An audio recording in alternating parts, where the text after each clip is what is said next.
Saudi अरब और Yemen एक ऐसी जंग जो सालों से जारी है, लेकिन इसका हल क्या है, कैसे ख़त्म होगी, कोई नहीं जानता।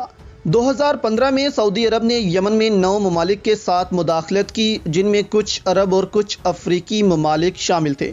इन ममालिक के साथ मिलकर सऊदी अरब ने यमन के सदर को मदद फराहम करने का ऐलान किया, हूती बागियों के खिलाफ। इस मदद के तहत सदर यमन को हथियार, पैसा फराहम किया गया ताकि इन बागियों को कुचला जा सके। अब यहाँ पर फिर मसला था सुन्नी शिया का। क्योंकि हूती बागी शिया मसलिक से हैं, तो सऊदी अरब को लगा कि इनको सपोर्ट ईरान फराहम कर रहा है ताकि ये यमन में आकर सऊदी अरब को डिस्टर्ब करें।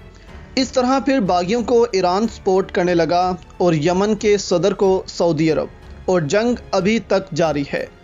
अब यमन के बागियों ने पहले तो सिर्फ यमन हुकूमत के ख़िलाफ़ जंग शुरू की थी, लेकिन जब उन्होंने देखा कि सऊदी अरब भी उनके ख़िलाफ़ है, तो उन्होंने सऊदी अरब को भी निशाना बनाना शुरू कर दिया। अब रोज़ यमन की जानिब से ड्रोन और बैलिस्टिक मिसाइल सऊदी अरब पर दागे जाते हैं।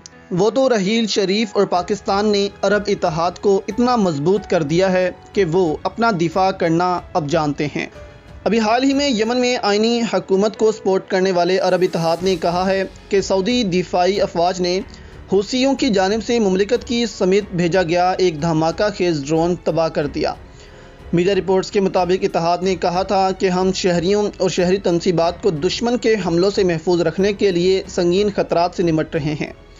इससे कबल हफ्ते की सुबह और जुमे की शब भी 2 मुख्तलिफ ऐलानात में बताया गया था कि हूसियों की जानिब से खमी, मशीत और जजान की सिमत भेजे गए धमाका खेज ड्रोन तैयारों को फ़ज़ा में निशाना बनाया गया है। सऊदी वज़ीर ख़ारजा फैसल बिन फरहान गुज़िश्ता माह सितंबर में ज़ोर देकर ये बात कह चुके हैं कि मुमलिकत हूसियों की जानिब से किसी भी जाहरियत का जवाब देने में हरगिज़ नहीं हिचकिचाएगी।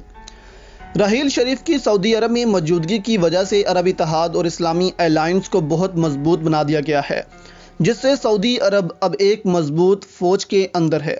यमन से रोज़ दर्जनों ड्रोन्स आते हैं, जो आप कह लें कि खुदकुश ड्रोन होते हैं। इनको हवा में ही तबाह कर दिया जाता है। ये ड्रोन्स रॉकेट नहीं बल्कि खुद टारगेट पर आकर गिरते हैं और ज़्यादा तबाही मचाते हैं।